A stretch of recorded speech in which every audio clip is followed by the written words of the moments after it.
Hello everyone. NCERT गणित कक्षा 11वीं में आपका स्वागत है।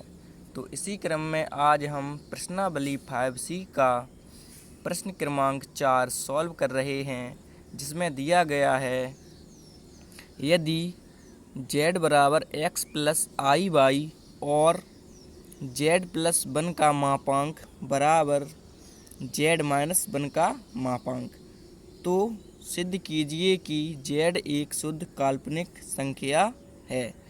तो हमें दिया गया है कि यदि z बराबर x प्लस आई वाई और ये दिया गया है z प्लस 1 का मापांक बराबर z माइनस 1 का मापांक, तो हमें सिद्ध करना है कि z एक शुद्ध काल्पनिक संख्या है। तो आपको इसमें कुछ भी नहीं करना है, बस आपको ध्यान से देखते रहना है, आपको सब कुछ समझ में आ जाएगा। देखिए कैसे। तो जो हमें दिया गया है सबसे पहले हम उसे लिख लेते हैं। तो हमें z बराबर x प्लस आई वाई दिया गया है, तो हम इसे लिख लेते हैं। तो इसमें हमें जो दिया गया था वह हमने लिख लिया है। तो हमें दिया था z बराबर x प्लस आई वाई और ये दिया गया था z प्लस 1 का मापांक यानी कि मॉड बराबर z माइनस 1 मॉड। तो जो हमें दिया गया था वह हमने लिख लिया है। तो अब हम इसे आगे सॉल्व करेंगे। तो आगे सॉल्व क्या करना है, देखिए हमें क्या सिद्ध क्या करना है। तो हमें सिद्ध करना है कि z एक शुद्ध काल्पनिक संख्या है, यानी कि शुद्ध काल्पनिक ये कब होगी। तो चलिए इसे रफ पेपर पर समझ लेते हैं। तो हमें z कैसी करना है, शुद्ध काल्पनिक संख्या करना है। क्या करना है, शुद्ध काल्पनिक संख्या। तो z बराबर जो हमें दिया गया था उसे हम लिख लेते हैं। तो हम लिखेंगे z बराबर x प्लस आई वाई, ये हमें दिया गया है। तो हमें सिद्ध क्या करना है कि z एक शुद्ध काल्पनिक संख्या है।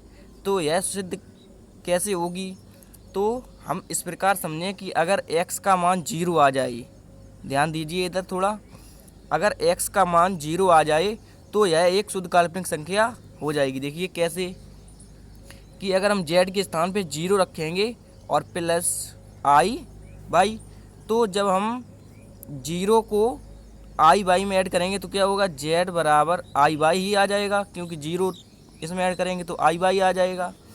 तो आई वाई यानी कि, और हमारी वास्तविक और काल्पनिक भाग क्या होते हैं, तो जिसमें आई होता है वह हमारा काल्पनिक भाग होता है और जिसमें आई नहीं होता है वह हमारा वास्तविक भाग होता है। तो अब ये हमारी हो जाएगी शुद्ध काल्पनिक संख्या, क्योंकि z बराबर आई वाई यानी कि यही हमारी शुद्ध काल्पनिक संख्या हो जाएगी। तो अब आप समझ गए होंगे कि हमें क्या करना है। हमें यहाँ पे z बराबर x प्लस आई वाई में x का मान 0 निकालना है। वो किस प्रकार निकालेंगे, तो इसे आप समीकरण 1 नाम दे दीजिए।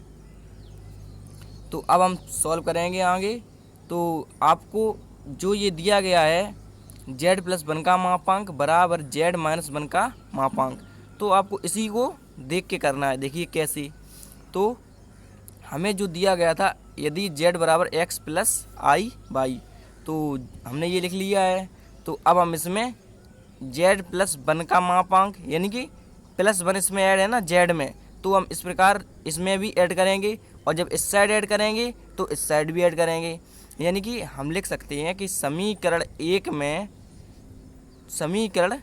में दोनों पक्षों में एक जोड़ने पर, तो हम दोनों पक्षों में एक जोड़ेंगे। क्यों जोड़ेंगे, क्योंकि इसमें ये दिया गया है हमें पहले से ही z प्लस 1 का मापांक। देख लीजिए आप, z प्लस 1 का मापांक यानी कि एक दिया गया है, तो इसी प्रकार से हम इसमें एक जोड़ देंगे समीकरण 1 में। तो हम लिखेंगे समीकरण 1 में दोनों तरफ या दोनों पक्षों में एक जोड़ने पर। तो हमने लिखा समीकरण 1 में दोनों पक्षों में एक जोड़ने पर। तो समीकरण 1 हमारा ये है, तो इसमें हम दोनों पक्षों में एक जोड़ देते हैं। चलिए देखिए कैसे। तो हम लिखेंगे z प्लस 1 बराबर क्या हो जाएगा, x प्लस आई वाई और प्लस 1। तो हमने समीकरण 1 में देख लीजिए इस साइड भी एक जोड़ दिया है, z प्लस 1 हो गया, और इस साइड एक जोड़ दिया है तो x प्लस आई वाई और x प्लस आई वाई और प्लस 1। तो हमने एक इसमें जोड़ दिया है। तो अब हम इसे आगे सॉल्व करेंगे। तो क्या हो जाएगा हमारा जेड प्लस वन बराबर ये एक्स वास्तविक भाग है और ये एक भी हमारा वास्तविक भाग है, तो ये आई बाई हमारा काल्पनिक भाग है, तो हम इसे पास में लिख लेते हैं। तो हम लिखेंगे एक्स प्लस वन और प्लस ज्यों का त्यों, और ये आई बाई भी ज्यों का त्यों। तो अब आप इसे आगे सॉल्व करेंगे तो अगर हम इसका मापांक निकालें, देख लीजिए, अगर हम इसका मापांक निकालेंगे तो क्या हो जाएगा, और हम मापांक इसका क्यों निकालेंगे इसे भी समझ लीजिए, क्योंकि हमें सिद्ध क्या करना है, जेड प्लस वन बराबर जेड माइनस वन का मापांक। मतलब सिद्ध क्या करना है हमें, सिद्ध हमें करना है कि जेड एक शुद्ध काल्पनिक संख्या है। शुद्ध काल्पनिक है कब होगी, जब हम x का मान 0 निकालेंगे। तो x का मान 0 कैसे निकालेंगे, तो ये तो हमें दिया ही गया है, जेड प्लस वन का मापांक बराबर जेड माइनस के वन का मापांक। तो अब मापांक इसका दिया गया है तो हम इसका भी मापांक निकालेंगे। इस साइड आपको देखना है कि ये हमारी LHS दी गई है, इसका मापांक जेड प्लस वन का मापांक दिया गया है, तो हम इस साइड भी मापांक निकालेंगे। तो हम लिखेंगे मापांक क्या हो जाएगा हमारा, बताइए आप। तो मापांक निकालेंगे तो मापांक हमारा जेड प्लस वन का मापांक बराबर क्या हो जाएगा, अंडर रूट, ये हमारा a प्लस आई बी के फॉर्म का है, तो हो जाएगा a वर्ग यानी कि x प्लस वन का वर्ग और प्लस y वर्ग। तो ये किस प्रकार हुआ, तो हमारा मापांक का फॉर्मूला होता है मॉड जेड बराबर अंडर रूट a वर्ग प्लस b वर्ग, यानी कि a प्लस आई बी में से ये भाग लिए जाते हैं। तो देख लीजिए कुछ फॉर्मूला हमारा इस प्रकार होता है कि मापांक r मॉड बराबर a square plus b square under root में। तो हमें इसका मापांक निकालना था, तो हमें केवल z का तो मापांक निकालना नहीं था, इस साइड हमारा जो मान दिया गया था हमें उसका मापांक निकालना था। तो हमने पूरे पे ये मॉड यानी कि इसका मापांक निकाला। तो मापांक इसका क्या हो जाएगा, a वर्ग प्लस b वर्ग, यानी कि इसमें a ये है हमारा और b ये है, क्योंकि ये हमारा a प्लस आई बी के फॉर्म का है। तो अब आप समझ गए होंगे। तो अब आगे इसे सॉल्व करते हैं।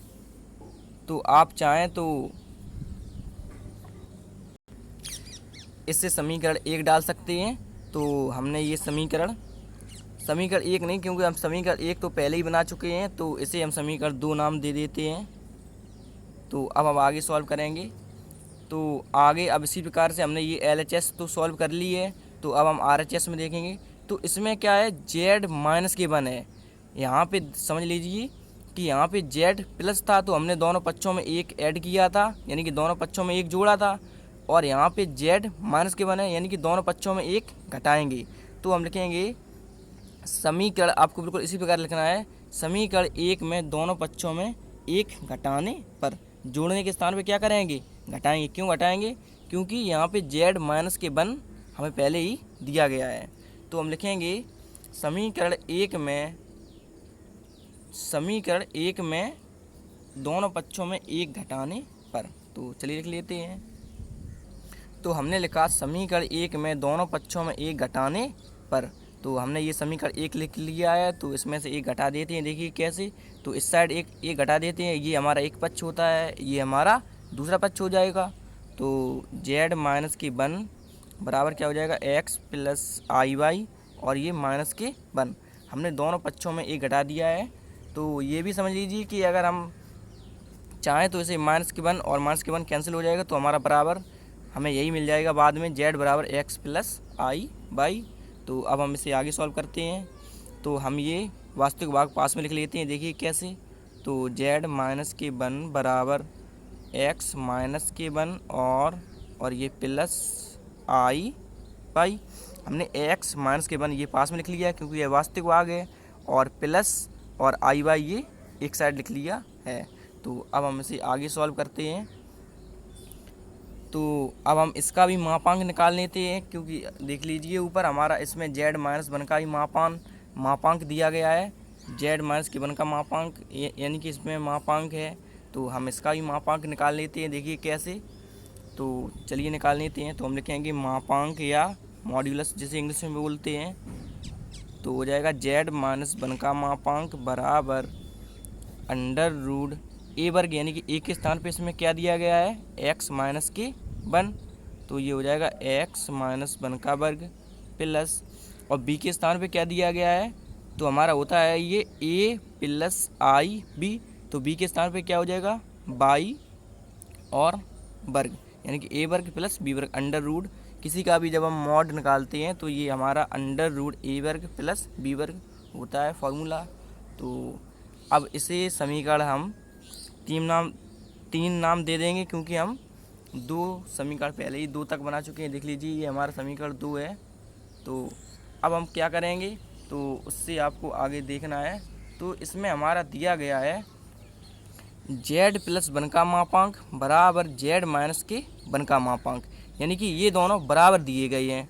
तो हम समीकरण जो हमारा ये जेड प्लस वन का मापांक है दूसरा समीकरण है, और हमारा जेड माइनस के वन का मापांक समीकरण 3 है।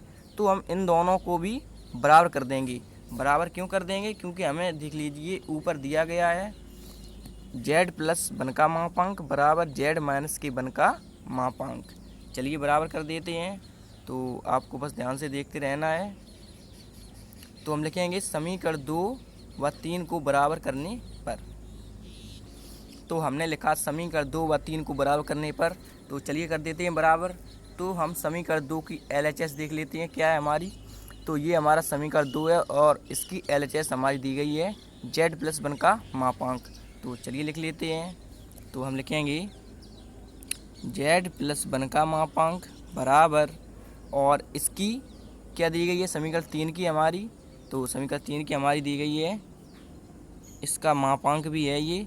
तो समीकरण 3 की जो हमारी LHS दी गई है वो कुछ इस प्रकार है, जेड माइनस के वन का मापांक।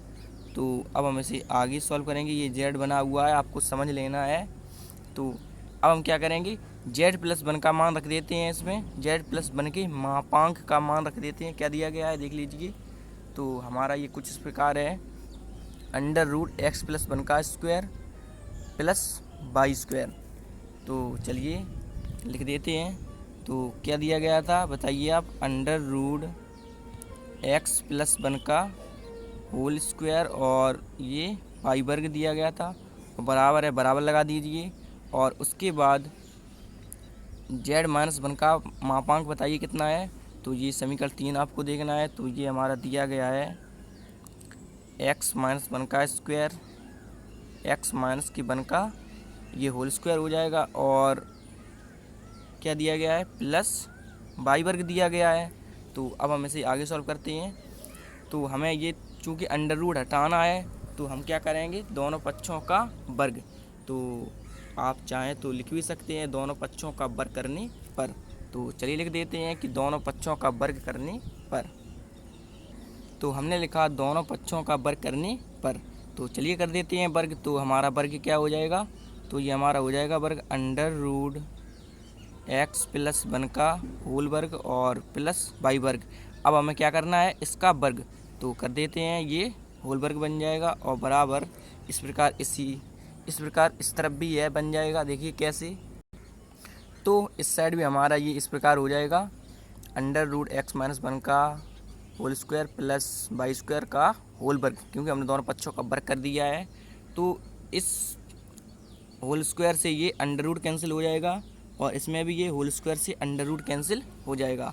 तो अब हमारा इसमें क्या बचेगा, तो अंडर रूट तो कैंसिल हो ही गया है, तो इसमें हमारा ये अंदर क्या बचा हुआ है, एक्स प्लस वन का स्क्वायर, एक्स प्लस वन का स्क्वायर और प्लस वाई वर्ग, और बराबर इस साइड क्या बचा है हमारा, एक्स माइनस के वन का स्क्वायर और प्लस वाई वर्ग। तो अब हम क्या करेंगे आगे, तो देख लीजिए ये हमारा जो वाई स्क्वायर इस साइड प्लस का है और इस साइड प्लस का है, तो ये दोनों कैंसिल हो जाएंगे। तो हम इसे आगे सॉल्व करते हैं। तो इसमें आपको ए प्लस बी का होल स्क्वायर लगाना है और इसमें ए माइनस बी का होल स्क्वायर लगाना है। तो आप जानते हैं ए प्लस बी का होल स्क्वायर क्या होता है, बताइए आप। तो चलिए इसमें फार्मूला यूज करते हैं। तो हमारा a प्लस बी का होल वर्ग कुछ इस प्रकार होता है, चलिए देख लीजिए। तो ये हमारा a प्लस बी का whole square a square plus b square plus 2ab। तो चलिए इसमें लगा देते हैं a प्लस बी का होल स्क्वायर। तो इसमें क्या दिया गया है, तो इसमें हमारा दिया गया है a प्लस बी के स्थान पे इसमें दिया गया है x प्लस 1। तो इसमें फार्मूले में क्या है, ए स्क्वायर यानी कि x का स्क्वायर प्लस, तो प्लस लगा दीजिए, और बी स्क्वायर यानी कि 1 का स्क्वायर और प्लस 2ab।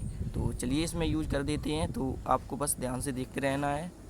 तो हमारा क्या हो जाएगा इस साइड, तो ये x वर्ग प्लस 1 का वर्ग और प्लस क्या हो जाएगा 2x यानी कि 2ab यानी कि दो लिख दिया और ab का गुणा कर दिया। तो उसी प्रकार से हमने भी ये 2 लिखा और x प्लस x का गुणा 1 में कर दिया, तो ये 2x हो गया। तो बराबर आगे सॉल्व करेंगे तो क्या हो जाएगा हमारा, अब हम इसमें लगाएंगे x माइनस के 1 का होल वर्ग। तो क्या होता है उसे भी देख लेते हैं। तो ये हमारा कुछ इस प्रकार होता है कि a माइनस बी का होल वर्ग होता है a वर्ग प्लस बी वर्ग माइनस के 2ab। तो आपको इसमें कुछ भी नहीं करना है, बस हमने यहाँ प्लस 2x किया है तो इसमें हम क्या करेंगे माइनस के 2x कर देंगे। देखिए कैसे, तो ये हो जाएगा x वर्ग प्लस 1 का वर्ग और माइनस के 2x, क्योंकि इसमें माइनस के 2ab होता है और a प्लस बी का होल स्क्वायर क्या होता है इस उसमें यहाँ पे क्या हो जाता है प्लस हो जाता है। तो अब आप समझ गए होंगे। तो हम इसे आगे सॉल्व करते हैं।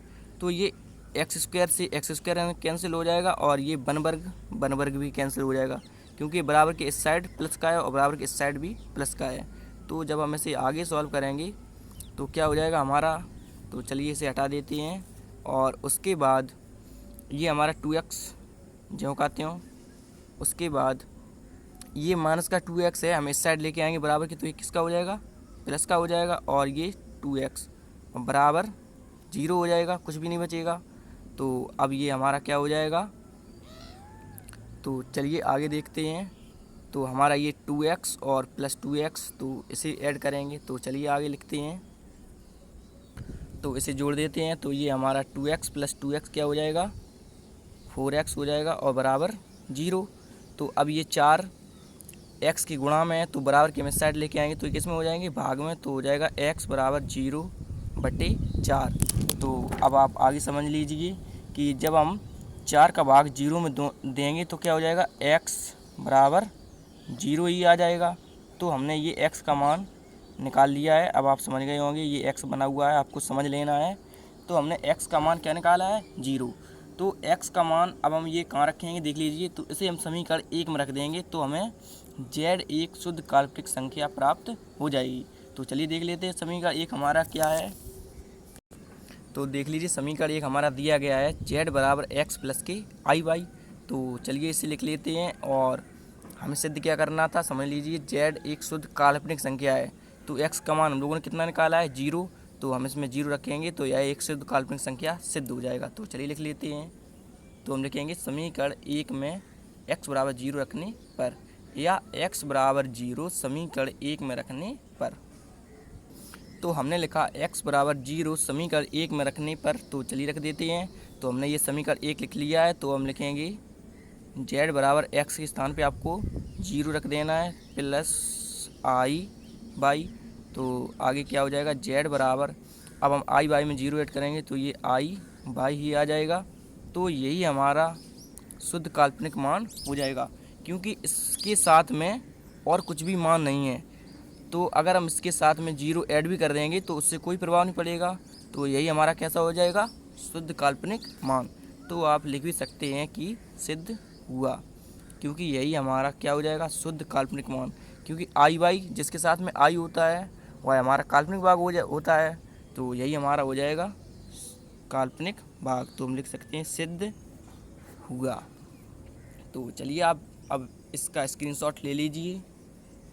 तो ले लीजिए इसका स्क्रीनशॉट, और उसके बाद इसका भी ले लीजिए स्क्रीनशॉट, और उसके बाद